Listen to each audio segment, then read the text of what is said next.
अब नमस्कार, अस्सलाम वालेकुम नाज़रीन। पल पल न्यूज के न्यूज रूम से मैं हूं आपके साथ नदीम अकरम। यमन से, सीरिया से, इराक से सबसे बदला लेने जा रहा है अमेरिका, जिसका ऐलान जो है खुद अमेरिका द्वारा किया गया है।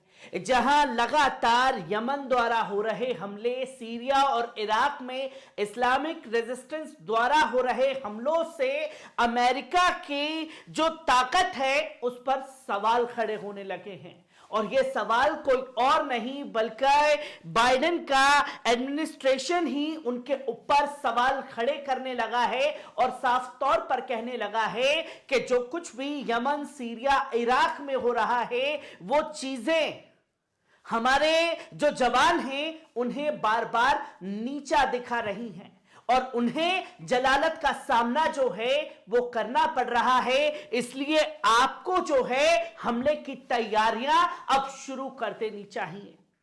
यानी कि जंग जो है वो वर्ल्ड वॉर की तरफ बढ़ने जा रही है, जिसके बाद एडमिनिस्ट्रेशन ने बाइडेन हुकूमत को जी भर करके सुनाया है। और जब जी भर के सुनाया है तो यह भी कदम उठाया गया है बाइडेन प्रशासन द्वारा, जहां गल्फ यानी कि मुस्लिम देशों से जहां जहां उसकी मिलिट्री बेस है उन देशों से अब बातचीत तेज कर दी गई है और हुतीस के ऊपर अटैक करने के लिए तमाम देशों में अपने बेस को मजबूत कर देने पर लगा हुआ है अमेरिका। जो कि आप ये साफ तौर पर देख सकते हैं कि ब्लूमबर्ग ने इस खबर को दुनिया के सामने रखा और बताया कि US in talks with gulf allies on military action against Houthis.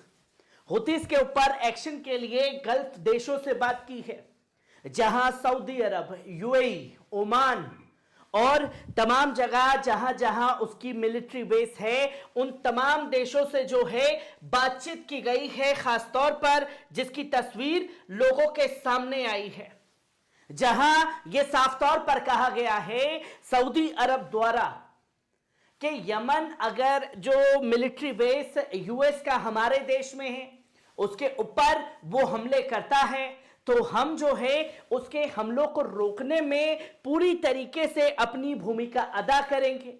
पर इन्हीं की सरजमी से यमन के ऊपर हमले होंगे तो उसके लिए हम अमेरिका को नहीं रोक सकते।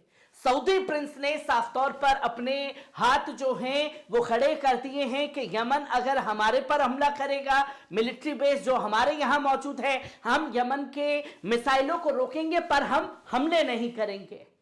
पर वहीं अमेरिका को पूरी जमीन देंगे कि आप यमन के ऊपर जो है वो चढ़ाई कर दें। यही दोगली राजनीति जो है सऊदी अरब की जंग के दौरान बार बार देखने को मिल रही है और यही यूएई की तरफ से कहा गया है। तो वहीं एडमिनिस्ट्रेशन की मेंबर जेनिफर ग्रिफिन ने यह साफ तौर पर कहा कि हमारे जो जवान हैं उन्हें नीचा दिखाया जा रहा है। और जब हम बात कर रहे हैं कि हुतीस के ऊपर अटैक होना चाहिए, सीरिया इराक में हमला होना चाहिए, तो वहीं बात करने के दौरान ही 3:15 पर सीरिया इराक के अंदर मिलिट्री बेस पर फिर से बम बरसाए गए, जहां उन्होंने कहा कि 10th attack on US force at 3:15 PM Bashar air base in Iraq and US official definitely escalation।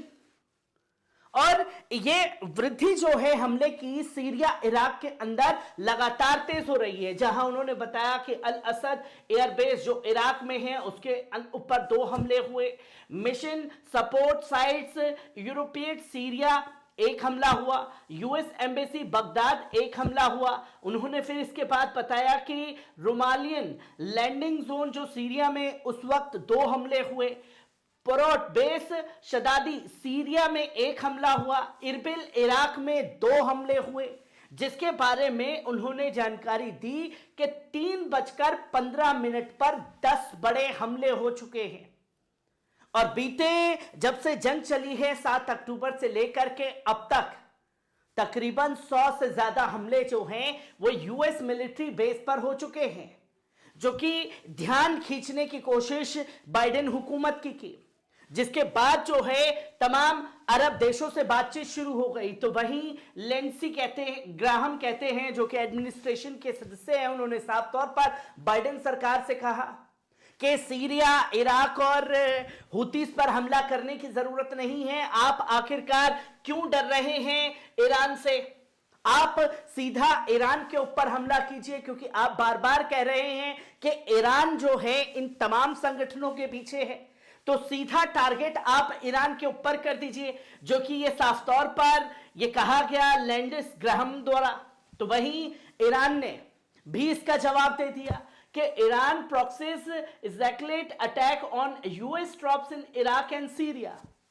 जो ये कहा जा रहा है कि सीरिया, इराक में जो हमले हो रहे हैं उसके लिए खासतौर पर जिम्मेदार है ईरान, और आप हमला करिए।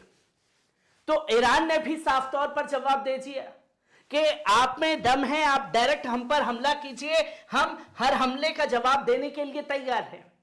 और ईरान पहले ही इस जंग में कह चुका है कि अगर आप हम पर हमला करेंगे तो हम भी आपको छोड़ने वाले बिल्कुल नहीं हैं। जहां आपको बता दें कि कहां कहां खाड़ी देशों में अमेरिका जो है मुस्लिम देशों को पटाने पर लगा हुआ है कि हमें जगह दीजिए ताकि सीरिया, इराक और यमन के ऊपर जो है हम ये हमले तेज कर सकें।